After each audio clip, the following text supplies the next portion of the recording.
General صاحب ایک انکوہرنٹ policy تو خیر ہم رہی بھی ہے. جب افغان طالبان واپس آئے تو ہم نے تو یہاں ایک یوفوریا تھا کہ کمال ہو گیا ہے. ہم جیسے عام پاکستانی ہم اس بات سے خوف اس وقت بھی تھا کہ جو سپل اوور ہوگا جن کو ہم اب خوارج کہتے ہیں, یہ بڑا تباہ کن ہوگا اور بڑا ہارڈ ارنڈ پیس تھا جو نارتھ وزیرستان کے ڈیسائسو آپریشن کے بعد پاکستان نے, چاہے وہ ضرب عضب ہو یا رد الفساد ہو, پاکستان نے وہ حاصل کیا. پر ہمیں نظر آیا کہ اب یہ غلطیاں ہوئی ہیں جس کی بھی ہوئی ہیں, اب آئی ڈونٹ نو اس کا اکاؤنٹیبلٹی کا کیا پروسیس ہے. بٹ ایک بات تو جو زاہد حسین صاحب نے کہی کہ ہم اس کو آئسولیشن میں نہیں دیکھ سکتے, اور بالکل کائنیٹک آپشن تو ہوتا ہی, آپ ریپیل کرتے ہیں کسی بھی حملے کو, لیکن at the end of the day اس کے بعد کوئی نہ کوئی پالیسی ہوتی ہے, کوئی نہ کوئی آپ کا سمت ہوتی ہے جس کا تعین آپ نے کرنا ہوتا ہے. آج کی تاریخ میں ہم کیا کریں گے ابھی کنسیڈرنگ کہ جو اس وقت حالات ہیں which are extremely volatile؟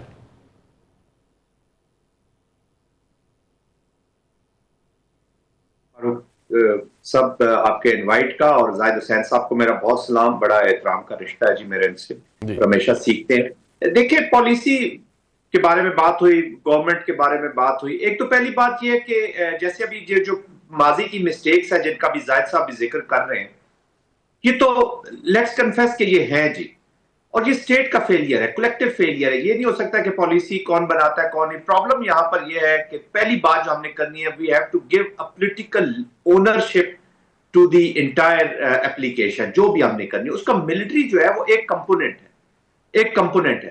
اچھا اب یہ جو نان اسٹیٹ ایکٹرز ہوتے ہیں نا جی, ان کے ساتھ جو حکومتی سٹرکچرز ہوتے ہیں یا جو آرگنائزیشنز ہوتی ہیں یا جو آپ کے آفیسز ہوتے ہیں, نان اسٹیٹ ایکٹرز کے ساتھ ہمیشہ انٹیلیجنس ایجنسیز, چاہے دنیا کی کوئی بھی انٹیلیجنس ایجنسی ہو, جب یہ طالبان تھے ان کے ساتھ بھی جو مین نیگوسیشن یونائٹڈ اسٹیٹس کی طرف سے ہو رہی تھی وہ سی آئی اے کر رہی ہوتی تھی.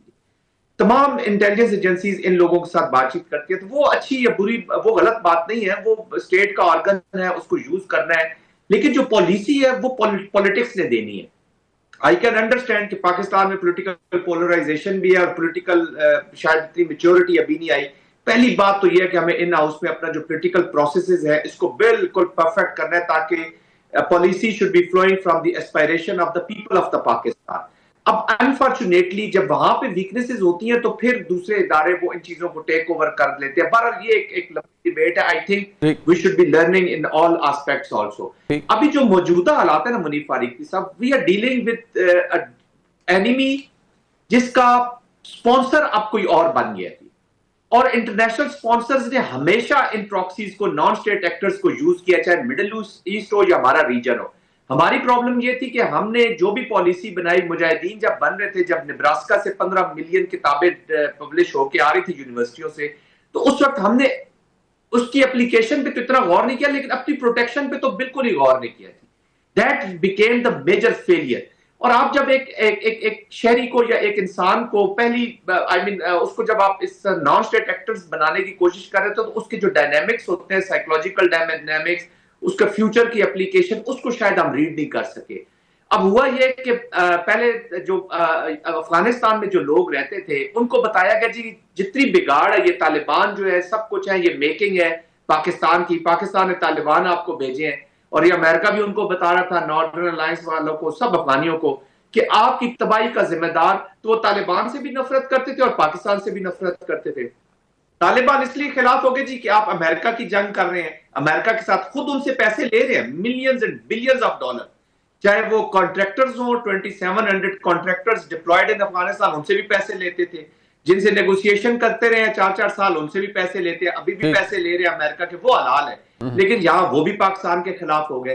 تو وہ ہوتا ہے نا ایک افغانستان کی پوری سوسائٹی کو کنفیوز کر کے پاکستان کے خلاف کہ جی آپ کی ہر جو وہ رات کو سوتے بھی ہیں تو اس میں بھی اگر جاگ جائیں تو کہتے ہیں جی پاکستان. اب دس از اے سیریس ایشو, اور اوپر سے اسپانسر مل گیا ہے, اسٹرکچرڈ ایک اسپانسر مل گیا, تو سیریس ایشوز ہیں. پہلی بات یہ کہ پالیسی اپنی پولیٹیکل لیڈرشپ نے اونرشپ لینی ہے. کائنیٹک اس وقت تک آپ کرتے رہیں گے جب تک ایک انوائرمنٹ کریٹ نہیں ہوتی. یہ ڈیٹرنس آپ ری گین کر رہے ہیں, ابھی جو آپریشن پاکستان کر رہے ہیں, یہ آپ نے اپنی ڈیٹرنس ری گین کرنی ہے جی, ورنہ تو وہ روز آگے بڑھتے جائیں گے. سیٹلڈ ایریاز کی زاہد صاحب نے بات کر دی ہے, وہ آگے بڑھیں گے. پہلے ہم سوات تک سے ان کو نکال چکے ہیں, 2007-8 میں لارج آپریشنز کیے. تو آئی تھنک پریسیجن کے ساتھ kinetic application, political at one point, اور فیوچر کی پالیسی جو 50-100 سال کی پالیسی ہو. یہ نہیں ہے کہ جب یہ موجودہ اس کو کارپیٹ کے نیچے کر دے پھر بعد میں دیکھا جائے گا. اب جو بھی جن صاحب ایک بات ابھی جو محال میں زاہد حسین صاحب نے بات کی ہے وہ فیکچولی تو بالکل درست ہے.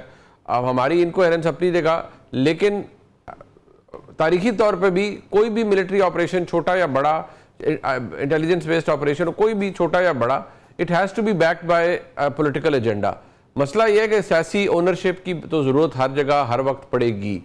آج کیا غلطی ہے آن پاکستان کی وفاقی حکومت کی پارٹ پر آپ سمجھتے ہیں کہ اگر خیبر پختونخوا کی حکومت دے آر اپ نامز کے نہیں دیے آپ کے آپریشن کا کوئی فائدہ نہیں ہے, بس بات چیت سے فائدہ ہوگی؟ ویر ایز جو 5-6 دن پہلے DDISPR نے کور ہیڈ کوارٹر پشاور میں بات کی تھی, انہوں نے تو بالکل اس کے برعکس بات کی. انہوں نے کہا اگر صرف تمام مسئلے بات چیت سے ہی حل ہو جاتے تو تاریخی طور پر بھی بہت کچھ ہو جاتا.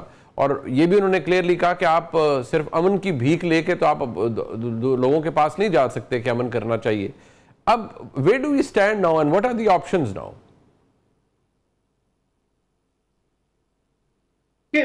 منیش بات اس طرح ہے کہ جو انفارچونیٹلی زیادہ تر آپریشنز کی جو ابھی اپلیکیشن ہو رہی ہے یہاں پر, یا جو بھی خوارج یہاں پہ کاروائیاں کر رہے ہیں, جو اس کے محرکات ہیں وہ تو ہمیں چلے سارا پتہ, لیکن اس وقت ہمیں انٹیلیجنس نہیں ہے. 100% انفارمیشن کے بیس کے اوپر یہ پالیٹکس نہیں ہوتی یا عوام تک جو چیزیں نہیں جاتی.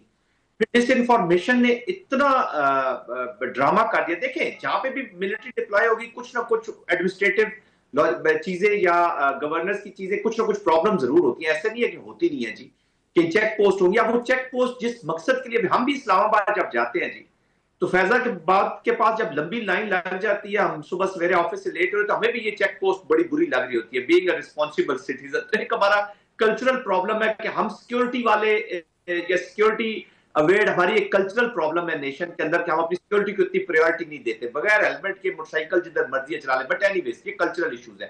دیکھیں ابھی موو فارورڈ کا وقت ہے. اسی ISPR کی جو کانفرنس آپ کہہ رہے ہیں, میں کسی کو ڈیفینڈ یا سپورٹ نہیں کر رہا, میں تو پاکستان کی بات کروں گا. اسی کے اندر 3 آپشنز DGISPR نے لکھی ہیں. either to take action against them, ان کو ختم کریں. آپ ایک جامع ایسا پلان کر دیں, کل آپ اناؤنس کروا دیں TTP سے کہ جی جب وزیر اعلیٰ یہ اوتھ اٹھا لیں گے تو ہم بالکل اپنی کاروائیاں ختم کر دیں گے, تو بات ہی ختم ہو گئی. انہوں نے دوسری آپشن دی کہ align with the federal policy جو بھی ہے اس کے ساتھ آپ الائن ہو کے جوائنٹ ایک پلان کر لیں کہ this is how we will go, either get convinced or convince others. اور پھر تیسری وہی ہے کہ جی کاروائیاں تو ہوں گی, آپ پاکستان کو کسی کے رحم و کرم پہ تو چھوڑ نہیں دیتے. دیکھیں منیف فاروق صاحب, یہ بڑی مزیدار باتیں ہیں, ڈائیلاگ کریں, بات چیت کریں. آپ نے کب آپ نے ڈائیلاگ نہیں کیا؟ 2003 میں بھی کیا, 2005 میں بھی کیا, 2007 میں بھی کیا. آپ نے صوفی محمد کے ساتھ ڈائیلاگ کر کے, فیڈرل گورنمنٹ نے, یہ کسی ملٹری کی آرگنائزیشن نے نہیں کیا. 2008 میں ڈائیلاگ ہوا, صوفی محمد صاحب مالاکنڈ میں پہنچے اور انہوں نے جو سپیچ کی وہ ہم سب کو یاد ہے, وہ گورنمنٹ نے کیا تھا. مشرف صاحب جب پاور میں تھے تو وہ کہتے تھے جی مشرف صاحب جب ہٹ جائیں گے, آفس چھوڑ دیں گے تو سب چیزیں نارمل ہو جائیں گی. یہ بڑھتی چلی گئی.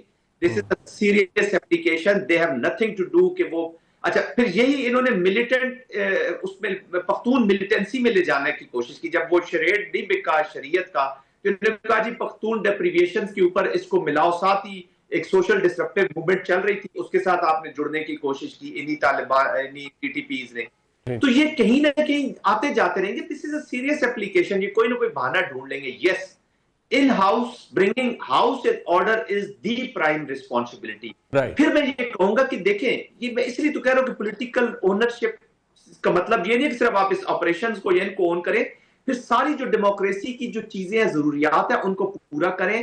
جن کی بھی گریوینسز ہیں, جب وہ پچھلی PTI پاور میں تھی تو نون لیگ اسی طرح کی باتیں کرتی تھی. جب پیپلز پارٹی, نون لیگ, ہم تو پیدا ہوئے تو اسی انوائرمنٹ میں آگے بڑھتے چلے گئے. یس, لمبے مارشل آرٹس رہے, لمبا ملٹری دور رہا, جس کی وجہ سے بہت نقصانات ہوئے. بینگ اے ملٹری مین میں کہتا ہوں کہ ہماری ڈیموکریسی اتنی اسٹرانگ ہونی چاہیے تھی کہ ملٹری کی طرف کوئی دیکھتا بھی نہیں. Their plate is full now. اب بھی وہاں پر جو لارجر کوئی ایسا نہیں ہے جو لارجر آئی مین اوپر سے لے کے ٹاپ سے لے کے نیچے تک جو سینس ہے کہ یہ اپنی ریسپانسبلٹیز لائیں. That's why military is seeing کہ آپ کے گورننس کے جو گیپس ہیں وہ اپنے خون سے کرنے پڑتے ہیں. یہ سب کے لیے, یہ صرف ایک پارٹی یا اس کے لیے نہیں ہے. ٹھیک ہو گیا. تو دیکھیں, ہم اگر اسی ڈیبیٹ میں پھنسے رہیں گے کس نے کیا کرنا ہے, ہم we are not moving forward. Political leadership بیٹھی ہوئی ہے, ٹوٹی پھوٹی جیسے بھی ہے, فیڈرل میں سوائی بھی جیسے بھی ہیں بیٹھے ہوئے ہیں. ان کو پہلے تو پاکستان پہ کنسنسس کریں, پاکستان کے کانسٹیٹیوشن پہ کنسنسس کریں اور ایک وے فارورڈ اپنا لیں. Military will keep delivering you, ان کے پاس کیپیسٹی بھی ہے, کیپیبلٹی بھی ہے, اور اگر نیشنل ول اس کے ساتھ لگ جاتی ہے گورنمنٹ تو جی this is not a big issue. Honestly میں بتا رہا ہوں کہ this is doable till now, لیکن آہستہ آہستہ یہ چیزیں پھیل رہی ہیں تو یہ آئی تھنک سب کو اپنے تھوڑا تھوڑا اپنا بیک سٹیپ لے کے سینٹر میں آنا پڑے گا اور یہ چیزوں کو ایڈریس کرنا پڑے گا. I really hope